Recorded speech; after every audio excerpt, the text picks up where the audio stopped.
श्रीराम समर्थ.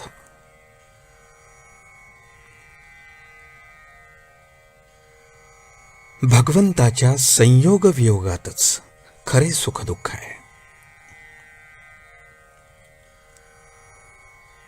हल्ली लोकांचे हित करण्यासाठी जो तो झटत असतो, पण आपले स्वतःचे हित साधल्याशिवाय दुसऱ्याचे हित आपण काय साधणार? ज्याला स्वतःला सुधारता येत नाही तो दुसऱ्याला काय सुधारणार? त्याला सुद्धा अभिमानच आड येतो, कारण त्याला वाटते आपण दुसऱ्याचे हित करून देऊ. या अभिमानाने तो फुगलेला असतो.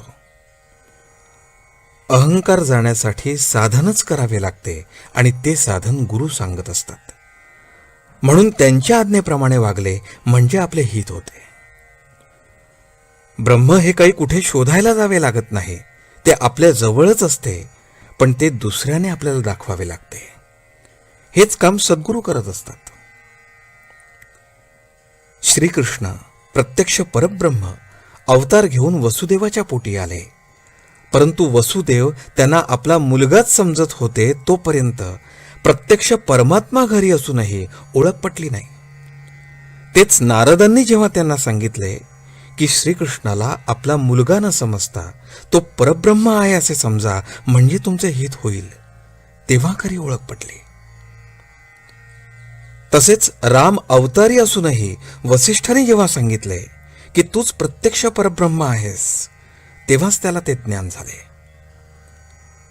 आता हे जरी केवळ आपल्याला दाखवण्याकरता असले तरी त्याचा अर्थ हा की गुरुने दाखवल्याशिवाय तो परमात्मा भेटत नाही. गुरु तरी काय सांगतात? नामस्मरण हेच साधन म्हणून ते सांगतात.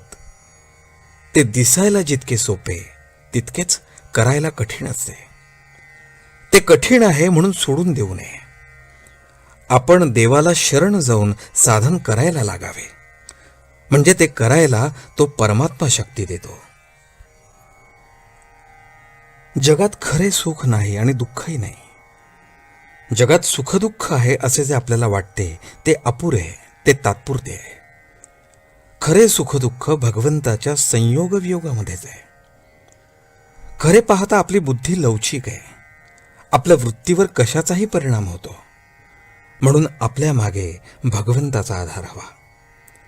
आपण त्याचे आहोत आणि जे जे होते ते त्याच्या इच्छेने होते असे समजून वागावे. भूक लागली तर आईजवळ खायला मागावे, पण चोरी करू नये. तसे पोटापुरते भगवंताजवळ मागावे, पण जास्त मागू नये. भगवंत अत्यंत जवळ आहे आणि अत्यंत दूरही आहे. तसाच तो सर्वव्यापी आहे, म्हणून तो आपल्याला दिसत नाही. आपण दरवर्षी भगवंताचा जन्म करतो. याचा अर्थ असा की मागच्या वर्षी आपण जन्म केला हे विसरलो, म्हणून यावर्षी पुन्हा त्याचा जन्म करावा लागला. खरे म्हणजे भगवंताचा वाढदिवस करायला पाहिजे.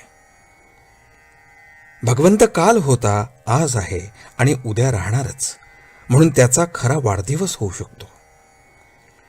भगवंताचे अस्तित्व आपण जागृत ठेवले तर दरवर्षी जास्त उत्साह वाढेल आणि आनंदाचा वाढदिवस होईल. आजचे बोधवचन. रामनाम जाणा अक्षरेतून, गुरुमुखे करावी ओळखणा. जानकी जीवन स्मरण. जय जय राम.